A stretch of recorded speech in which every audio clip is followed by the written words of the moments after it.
quelque chose m'a réveillée. Il était 3h03 du matin.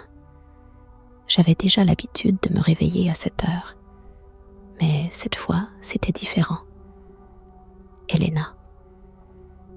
J'ai entendu mon petit ami m'appeler, mais sa voix semblait très différente et lointaine. J'ai supposé que c'était à cause de mon rêve, même s'il était couché à côté de moi. Comme j'ai pu, je me suis retournée vers lui et j'ai ouvert les yeux. Mais dès que je l'ai fait, la paralysie est revenue.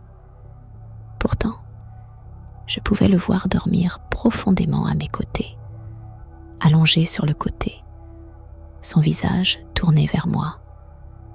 Elena. C'est alors que j'ai réalisé que ce n'était pas lui qui m'appelait. Il y avait quelqu'un d'autre dans notre chambre. J'ai entendu le lit bouger. Quelque chose est monté. Quelque chose s'approchait. Puis, j'ai vu les doigts de 2 mains noires à cause de la saleté, très longs, qui commençaient à entourer l'épaule de mon petit ami. J'ai vu des cheveux très sales commencer à apparaître derrière lui. Il y avait quelqu'un dans le lit, apparaissant lentement derrière lui, se montrant. « Elena, il est temps », m'a-t-elle dit en souriant. « Bonsoir à tous. Bienvenue dans un nouveau chapitre.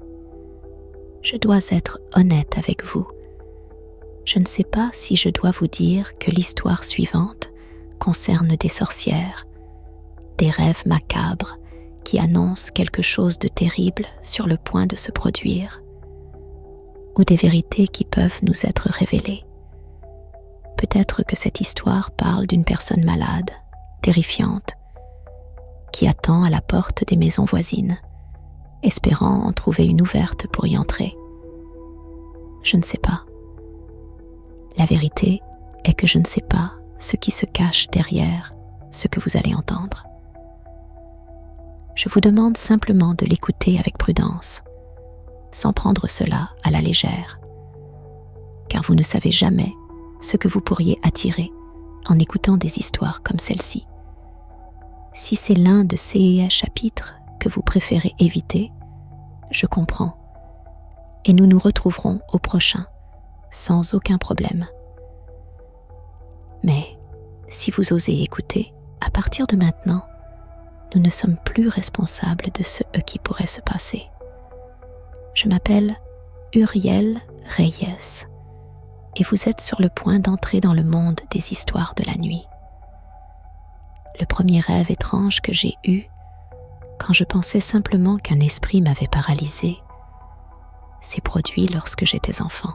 Je m'en souviens bien, car à l'époque, avant que quelqu'un m'explique ce qui se cachait derrière, ces épisodes me semblaient absolument terrifiants. Ce soir-là, je m'étais endormie en écoutant mes parents se disputer. Ils n'avaient jamais été violents physiquement, mais quelques jours plus tôt, ma mère avait jeté un de mes jouets à mon père, un jouet qu'elle serrait de plus en plus fort alors que la dispute s'intensifiait. C'était un petit poney. Mon père était cruel dans ses paroles et savait toujours où frapper, où la blesser. Il lui disait qu'elle avait tout abandonné pour être mère, pour être femme au foyer, et qu'elle n'était même pas capable de bien faire ça, qu'elle n'était jamais assez. Vous pouvez imaginer. La prochaine chose dont je me souviens, c'est de l'avoir vue se baisser pour éviter que mon jouet ne passe au-dessus de sa tête. Puis, les yeux furieux de ma mère, remplis de rage, des yeux que je n'avais jamais vus auparavant. Je me souviens de ce moment de silence où aucun des deux n'osait dire un mot. Et bien que je sois surprise et terrifiée, j'ai décidé de faire quelque chose. J'ai commencé à pleurer et à crier. Je n'avais pas envie de le faire, mais c'était la seule chose qui me venait à l'esprit à ce moment-là pour attirer leur attention et empêcher que cette dispute ne s'aggrave davantage. Et cela a fonctionné, cette fois-là. Mais je ne pouvais pas faire ça à chaque fois que j'avais peur qu'il franchisse cette ligne une nouvelle fois. Et j'étais fatiguée, de plus en plus fatiguée. Mon frère avait quitté la ville pour vivre chez mes oncles et poursuivre ses études universitaires avec eux. Je suis totalement convaincue, même s'il ne me l'a jamais avoué, qu'il avait choisi un cursus universitaire proposé dans la ville où nous vivions juste pour pouvoir partir. Ici, au Mexique, contrairement aux États-Unis ou à d'autres pays, les enfants vivent généralement avec leurs parents jusqu'à la fin de leurs études. Mais lui, il avait décidé de ne pas le faire. Et c'est ainsi qu'il a réussi. Il m'a laissée seule avec tout cela, moi qui m'inquiétais tous les jours, moi qui n'étais qu'une enfant et qui ne méritais pas ça. Je me fatiguais d'entendre encore et encore qu'ils étaient ensemble seulement pour moi, parce qu'ils m'aimaient, et il m'a fallu beaucoup de temps pour me pardonner, car je pensais que leur malheur quotidien était de ma faute, que c'était à cause de moi qu'ils étaient ensemble, et que c'était maintenant aussi à moi d'empêcher qu'ils ne se tuent. Une nuit, après une journée où ils s'étaient disputés dès le matin, j'ai décidé de me coucher pour essayer de dormir. Mais j'entendais leur voix se disputer dans le salon, puis dans leur chambre. Ensuite, j'ai entendu ma mère sortir pour aller dormir dans le salon et mon père sortir de nouveau après elle, car la dispute n'était pas terminée. J'ai entendu des pas lourds frappant le sol, passant du salon à leur chambre, devant ma porte. Ils allaient et venaient. Finalement, j'ai ouvert les yeux, mais je ne pouvais pas bouger. Je me suis rendu compte que j'étais paralysée. La porte était ouverte et je voyais cette chose passer d'un côté à l'autre pendant que mes parents se disputaient, sans remarquer cette présence. C'était une tache rouge, d'un rouge brûlé, presque noir. Je la voyais floue à travers mes yeux remplis de larmes. J'ai essayé de me concentrer, de voir clairement. Je l'ai vue passer encore une fois. Puis, elle s'est arrêtée devant ma porte ouverte. Elle s'est rendue compte que je l'avais vue. Elle est restée là, à me regarder. Après quelques secondes, j'ai commencé à distinguer sa forme. Je ne sais pas si c'est elle qui a pris une forme ou si c'était mes yeux qui l'ont faite. Si c'était mon cerveau qui essayait de voir une image qu'il reconnaissait. Ce qui se trouvait là, devant la porte de ma chambre, c'était un diable rouge avec des cornes, comme celui du jeu de la loterie. Il tenait sa queue dans ses mains et ne cessait de me regarder. Il ne riait pas, mais je pouvais sentir une certaine moquerie émanant de lui. Il n'avait pas besoin de sourire pour que je le ressente.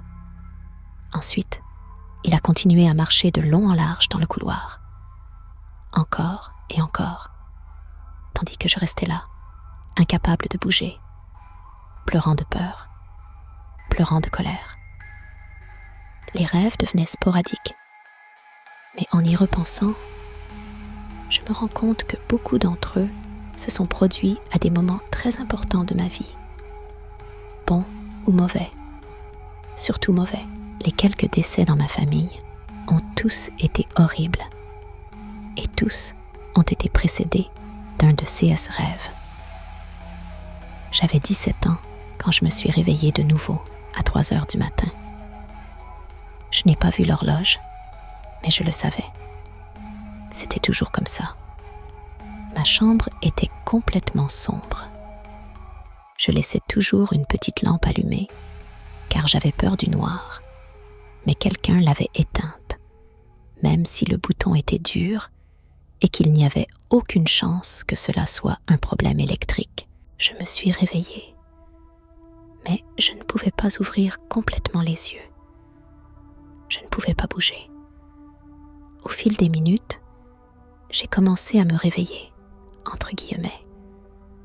car j'oubliais peu à peu le rêve que je faisais, parce que je commençais à prendre conscience de mon environnement, parce que je pouvais déjà essayer de voir autour de moi, dans ma chambre, mais je ne pouvais toujours pas bouger. Mon corps était complètement raide. Puis, j'ai vu quelque chose dans le coin de ma chambre, assis. Il n'y avait aucune chaise là-bas, mais cela semblait être assis sur une chaise. Il faisait très sombre, mais au fur et à mesure que mes yeux s'habituaient à l'obscurité, j'ai cru reconnaître une forme. C'était une femme assise là, avec une jupe longue, comme si elle était faite de plusieurs couches de tissu, avec les mains posées sur ses genoux. Elle avait des volants sur les manches. Elle regardait droit devant elle, vers l'autre extrémité du mur, et elle souriait. J'ai essayé de me rendormir, de ne plus la regarder. Je me sentais très mal à l'aise. Cela me mettait très mal à l'aise qu'elle soit là, même si je voulais penser que c'était juste mon imagination. J'ai rouvert les yeux. Maintenant, elle me regardait. Sa tête était toujours tournée vers l'avant, mais ses yeux complètement tordus me regardaient du coin de l'œil, tout en affichant ce horrible sourire. À chaque fois que j'ouvrais les yeux, elle était là. J'ai pu arrêter de la voir au bout d'une heure, quand j'ai entendu mon père se lever plus tôt que d'habitude. Il s'est douché, s'est préparé et est parti. Il n'est pas venu me dire au revoir. J'ai juste entendu comment il sortait la voiture avec quelques difficultés au petit matin, puis il est parti. Il avait un événement au travail. Cet après-midi-là, après le déjeuner, il avait une sorte de réunion sur la terrasse de l'immeuble où se trouvaient ses bureaux. Mon père a parlé avec tout le monde. Il a plaisanté avec ses collègues.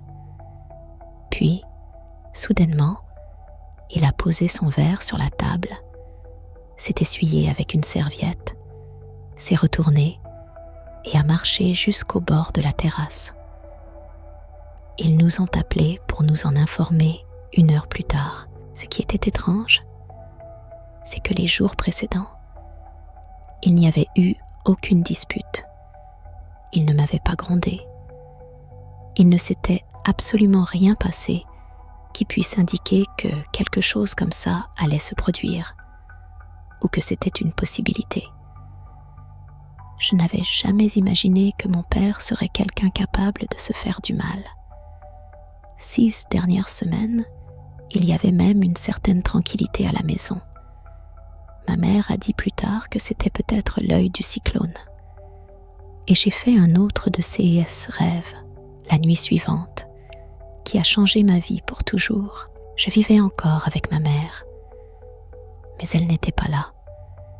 Elle était partie célébrer ce qui, il me semble, était le 25e anniversaire de mariage de sa meilleure amie.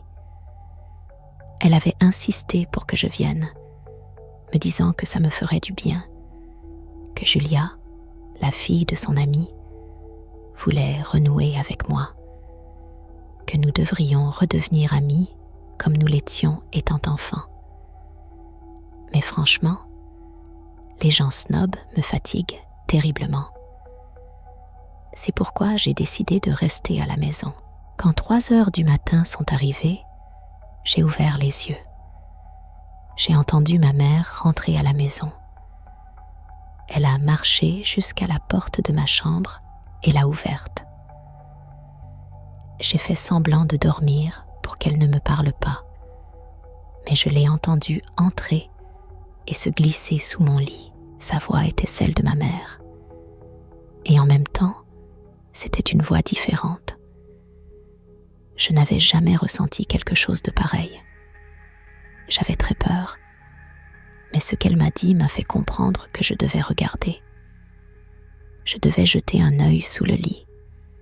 Il y avait quelque chose qu'il ne voulait pas que je voie, quelque chose que je devais voir. Puis, je me suis rendu compte que soudainement, je pouvais bouger. Tout ce que j'ai réussi à faire, c'est de me pencher un peu du haut du lit. Mais je n'ai pas osé descendre. Je me suis rendormie, comme cela arrivait toujours, sans oser sortir en courant. Et le matin, nous avons reçu un appel. C'était la petite amie de mon frère. Elle nous a dit qu'ils étaient à une fête tard dans la nuit, que mon frère était sorti fumer quand une voiture noire aux vitres teintées est arrivée. Ni elle, ni les personnes autour d'elle ne pouvaient voir à l'intérieur. Ils ont seulement vu que la voiture s'était arrêtée près de mon frère, que quelqu'un avait baissé la vitre et lui avait parlé. Mon frère s'est retourné vers eux, vers sa petite amie. Il lui a fait un signe d'adieu de la main, puis est monté dans la voiture. Ce fut la dernière fois qu'elle l'a vu. Il s'était écoulé plusieurs heures sans nouvelles de lui, et c'est pourquoi elle nous avait contactés, espérant que nous aurions une piste de qui cela pouvait être. Nous n'avions aucune idée de qui avait pu venir le chercher.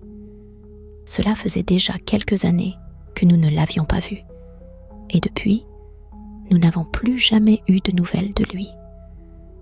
Personne n'a jamais su ce qu'il était advenu de lui, ni de la voiture dans laquelle il était monté. C'était comme si la terre l'avait avalé. Et peut-être que je ne le dis pas avec la douleur que je devrais. Je le sais. Mais la différence d'âge a fait que nous n'étions pas des frères et sœurs très proches. Et une fois qu'il a quitté la ville, il est rarement revenu. Il s'est éloigné de nous, surtout après la mort de notre père, qui, je pense, croyait toujours que c'était de notre faute. Si vous voulez écouter la suite, dans la description de cet épisode, vous trouverez tous les liens nécessaires pour rejoindre cette communauté. Et nous allons continuer. Nous allons poursuivre cette histoire. Après cela, j'ai eu de moins en moins de rêves de ce genre, de moins en moins de montée du mort, comme on dit. Et pendant des années, je n'en ai plus eu. Ce qui nous amène à aujourd'hui, à mes 27 ans, à l'époque actuelle, quand cette histoire continue. Aujourd'hui, je vis avec Franco, mon petit ami, depuis 2 ans. Eh bien, même s'il a toujours son appartement, il vit pratiquement avec moi, passant au moins 4 jours par semaine ici, car ma maison est très proche de son travail. De plus, il m'aide avec les dépenses, ce qui est toujours bon. Avant lui, je partageais la maison avec une fille, mais quelque chose chez elle, ses habitudes et sa religion, me mettaient très mal à l'aise. Elle faisait toujours des rituels dans toute la maison, répandant de l'eau bénite, et je ne sais pas, ça me rendait presque malade. Avec Franco, je dors bien, très bien. Je me sens protégée. Mais il y a quelques mois, des choses ont commencé à se produire. Des présages ont commencé à apparaître. Nous avions l'habitude de regarder des films jusqu'à nous endormir. Très souvent, nous laissions la télévision allumée parce que je n'étais toujours pas habituée à dormir complètement dans le noir, avec les lumières éteintes. Mais tout à coup, la télévision a commencé à mal fonctionner. Il y avait une sorte d'interférence qui n'avait rien à voir avec la réception de la télévision, car même les plateformes numériques commençaient à dérailler, avec des images décalées, un son distordu. Des ombres de personnes apparaissaient à l'écran alors qu'elles ne devaient pas y être. Comme cela se produisait sur toutes les plateformes, aussi bien sur la télévision que sur le câble, nous avons abandonné et avons commencé à nous coucher plus tôt, éteignant même les lumières malgré ma peur, malgré mes terreurs nocturnes, malgré la possibilité que quelque chose revienne, que ces maudits rêves reviennent. Parce que même lorsqu'ils annonçaient quelque chose de bon, la terreur qu'ils me faisaient ressentir était insupportable. Et après que le rêve s'achève, l'incertitude perdure. Savoir que quelque chose d'important, quelque chose qui pourrait changer ma vie, était sur le point d'arriver, sans savoir si c'était bon ou mauvais. C'est un sentiment que je préfère ne jamais revivre. Je me suis réveillée une nuit et mon cœur s'est serré.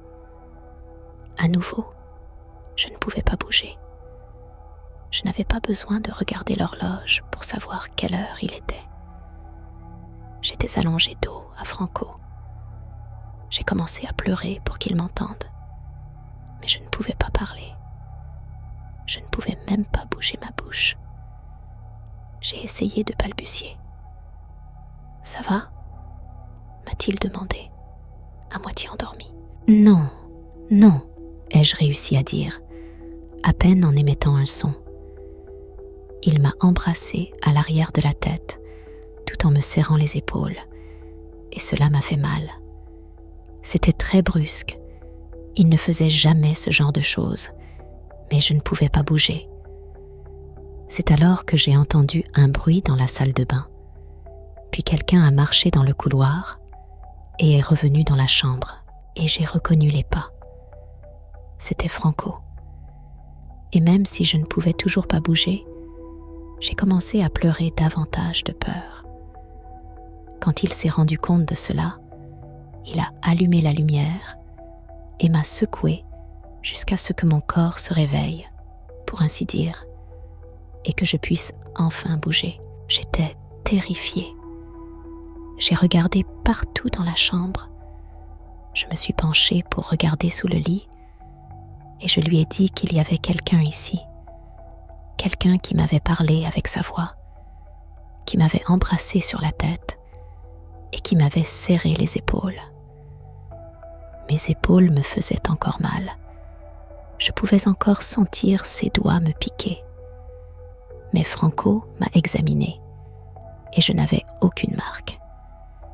Je lui avais parlé de ces rêves que j'avais eus, mais je pense qu'il ne m'avait jamais vraiment cru, du moins pas au sérieux, parce qu'il riait parfois en me voyant si effrayée. Il me disait que je ne devrais pas avoir peur à cause d'une paralysie du sommeil, qu'il ne pouvait pas croire que cela pouvait m'effrayer au point de penser que c'était une montée du mort.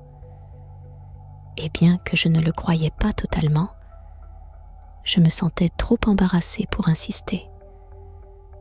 Il était la voix de la raison, et je finissais par passer pour une personne peureuse, superstitieuse, qui croyait à ce genre de bêtises. Toute personne ayant vécu une expérience surnaturelle a ressenti ce sentiment à un moment ou à un autre. Car même si certaines personnes te croient, il y en aura toujours d'autres qui te feront sentir que tu es fou ou ignorant. J'ai essayé de me détendre, d'oublier tout cela. 2 nuits sont passées, pendant lesquelles j'ai commencé à mieux dormir, à me rendre compte que tout cela était trop incroyable, comme quelque chose sorti d'un conte ou d'un film d'horreur. Je devais être claire, mature, confiante en moi-même. J'étais une adulte, bon sang, je ne pouvais pas avoir ces peurs pour toujours. Alors, la 3e nuit, j'ai même décidé d'éteindre la petite lampe avec laquelle je dormais. Je me suis couchée très confiante, tournée vers le centre du lit, vers Franco. J'ai respiré profondément, convaincue que j'allais bien dormir. J'ai respiré encore et encore, sûre que j'allais passer une nuit réparatrice. J'ai pris une grande inspiration, sachant que rien ne pouvait me perturber. J'étais bien au chaud, enveloppée dans ma couverture. Tout allait bien, tout allait bien. Je dormais profondément. Je dormais, mais quelque chose me disait que, tout au fond de moi, je pouvais encore me réveiller à 3 heures du matin, que ceux morts pouvaient encore revenir cette nuit-là. Mais je dormais. Puis quelque chose m'a réveillée. Il était 3h03 du matin. J'étais déjà habituée à cela, mais cette fois, c'était différent. « Felena !» J'ai entendu mon petit ami m'appeler, mais sa voix sonnait très différente, lointaine. J'ai supposé que c'était parce qu'il était encore loin dans mon rêve, même s'il était allongé à côté de moi. « Felena !» Comme j'ai pu, je me suis retournée vers lui et j'ai ouvert les yeux. Mais dès que je l'ai fait, la paralysie est revenue, mais cette fois, je pouvais le voir. Il dormait profondément, allongé sur le côté, son visage tourné vers moi. C'est alors que j'ai compris que ce n'était pas lui qui m'appelait. Il y avait quelqu'un d'autre dans notre chambre. J'ai entendu le lit bouger. Quelque chose était monté dessus. Quelque chose s'approchait. Puis, j'ai vu les doigts de 2 mains noires, sales, très longs, commencer à entourer l'épaule de mon petit ami. J'ai vu des cheveux très sales commencer à émerger derrière lui. Il y avait quelqu'un dans le lit qui apparaissait derrière lui, se montrant lentement. « Telena, il est temps, viens avec moi », m'a dit la voix en souriant. J'ai vu cette femme se lever, sortir de la chambre en laissant la porte ouverte. Je me suis redressée, réalisant que je pouvais bouger. Si c'était un rêve, c'était différent de toutes les autres fois. Je suis sortie. La femme se trouvait dans le salon, m'attendant, avec la porte donnant sur la rue grande ouverte. Dès qu'elle m'a vue, elle est sortie. J'ai essayé de la suivre, de la rattraper. Mais quand je suis arrivée à la porte, j'ai vu plusieurs femmes dehors, 6 ou 7, debout dans le jardin. Toutes m'appelaient par mon nom. Toutes me faisaient signe de leurs mains. Leurs visages étaient souriants, amicaux. Elles me faisaient sentir que j'étais la bienvenue, que je faisais partie d'elles. Elles me parlaient avec leurs mains. Et la rue était remplie de gens aussi, beaucoup de femmes. Mais parmi elles, il y avait aussi quelques hommes, 3 ou 4, avec de petites cornes qui sortaient de leur front. Ils étaient simplement là, debout, avec elles, et ils commençaient aussi à me parler. « Viens, viens, il est temps, viens. » La prochaine chose dont je me souviens, c'est que Franco me serrait dans ses bras dans le lit. Je n'arrêtais pas de pleurer. J'étais trempée de sueur. Et lui aussi pleurait. Lui aussi était en sueur. Je lui ai demandé ce qui se passait. Et il m'a seulement dit que tout allait bien maintenant, que tout était fini, qu'il me croyait enfin, qu'il me croirait toujours, qu'il allait me protéger et ne jamais me laisser seule. Je ne comprenais rien. Mais la façon dont il me parlait, ces pleurs incontrôlables que je n'avais jamais vues chez lui, me faisaient pleurer encore plus. Nous avons pleuré ensemble jusqu'au lever du jour. À la demande de Franco, nous avons appelé ma mère et lui avons demandé si nous pouvions venir lui rendre visite. Ma mère vivait depuis quelques mois chez mon arrière-grand-mère, dans son village.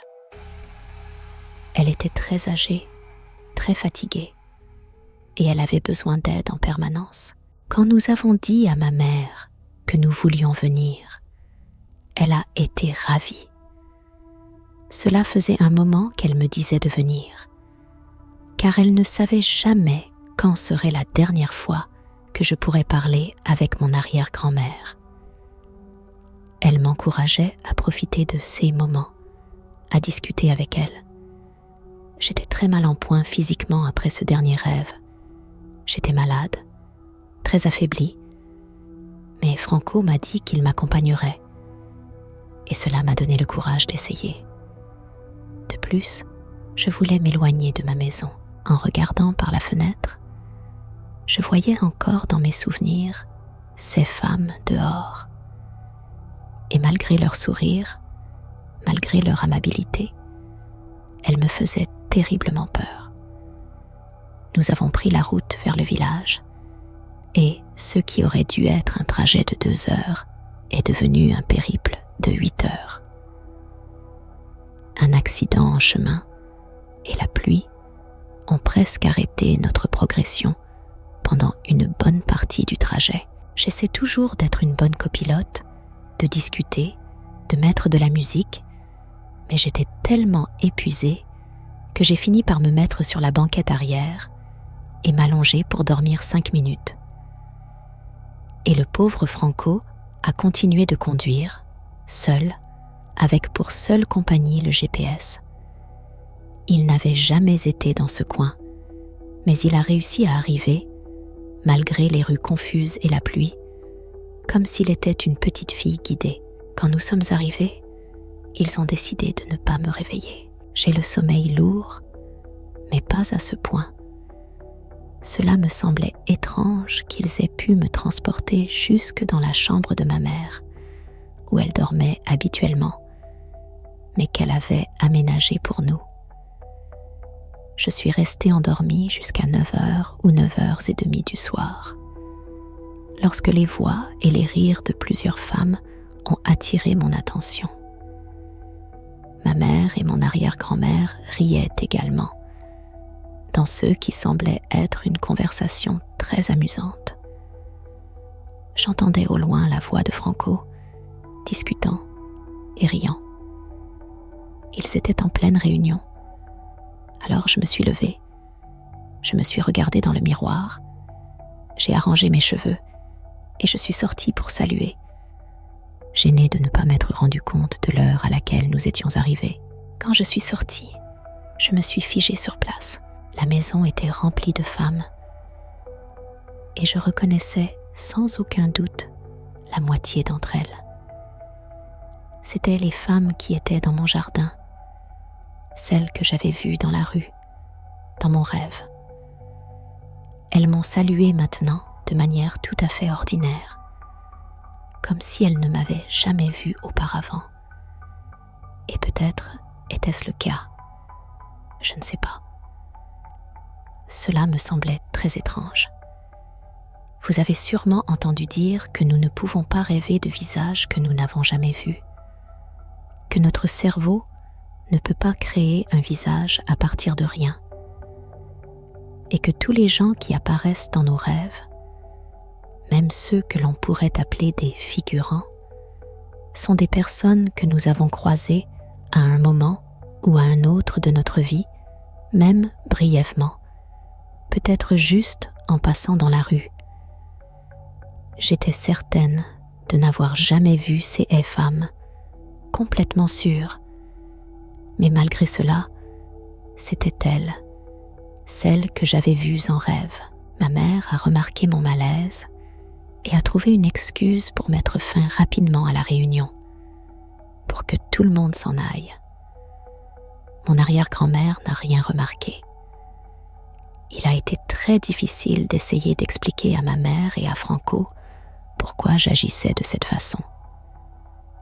Leur dire que certaines des femmes présentes étaient celles qui étaient apparues dans mon rêve. Mais ma mère m'a dit quelque chose avec une mine préoccupée.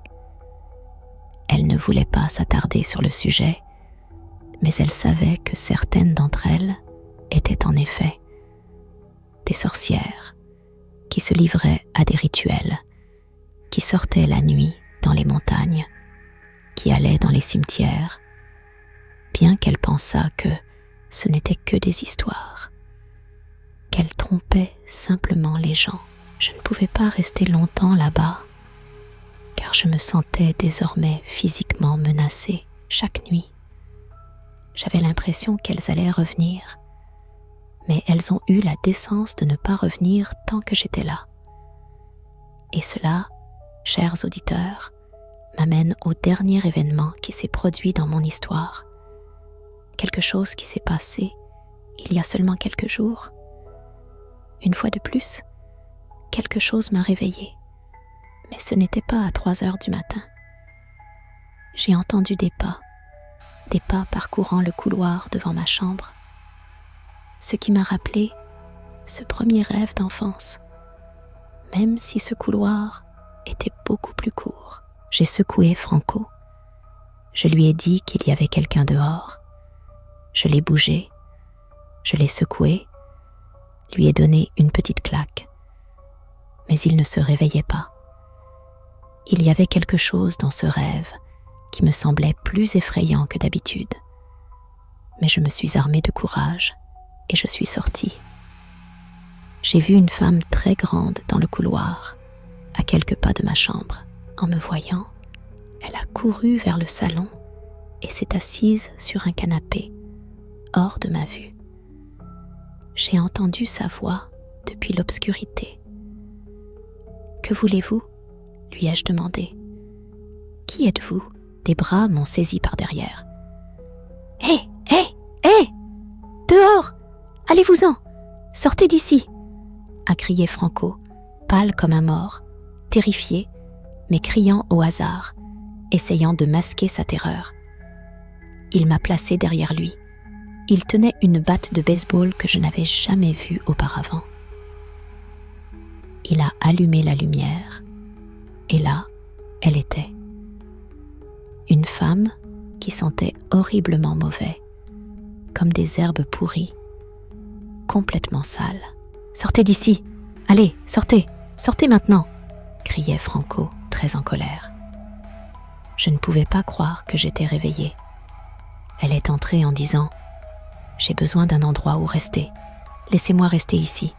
Je ne fais rien de mal », disait cette femme. Elle me faisait très peur. Ses dents étaient noires. Son visage semblait couvert de taches, comme un vieux personnage de Disney. Franco s'est tourné vers moi et m'a dit d'appeler la police immédiatement.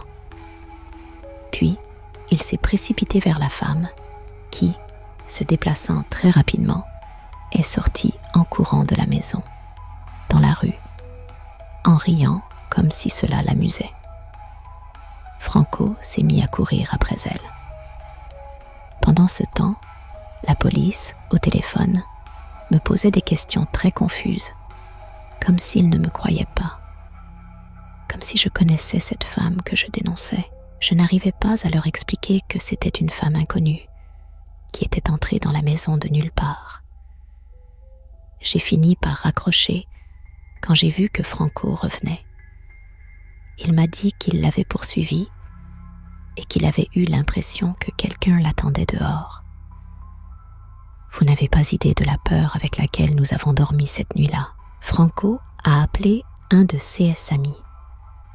Nous sommes allés à son appartement et les 3 d'entre nous sommes restés là-bas. Il n'a pas seulement contacté cet ami pour avoir quelqu'un d'autre pour me protéger, il a appelé précisément cet ami parce qu'il était chrétien. Depuis ce moment, nous sommes restés en contact avec lui tous les jours. Nous avons commencé à aller à sa communauté et ils ont prié pour nous.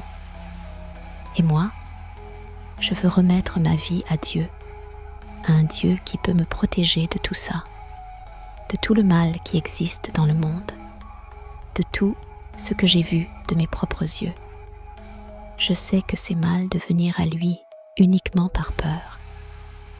Mais l'ami de Franco dit que nous venons tous à Dieu quand nous en avons besoin et que Dieu nous reçoit toujours. Et oui, je sais que cela ne fait que quelques jours. Mais depuis que nous avons commencé à aller chez lui, à prier, les choses se sont calmées. Les rêves, au moins pour le moment, ne sont pas revenus. Parfois, il est difficile de rentrer chez moi. J'ai l'impression que quelqu'un a été là ou que quelqu'un se cache quand je rentre. Mais j'espère que cela est la fin. J'espère ne plus jamais faire ces maudits rêves de sorcière. Je ne veux plus. Je ne peux plus. Je suis fatiguée, encore une fois. Si mon histoire n'est pas la plus terrifiante, pas comme celle que vous avez l'habitude d'entendre, je m'en excuse. Je vous la partage car je vais lire. Je vais être attentive à chacun de vos conseils et, croyez-moi, je vais les appliquer.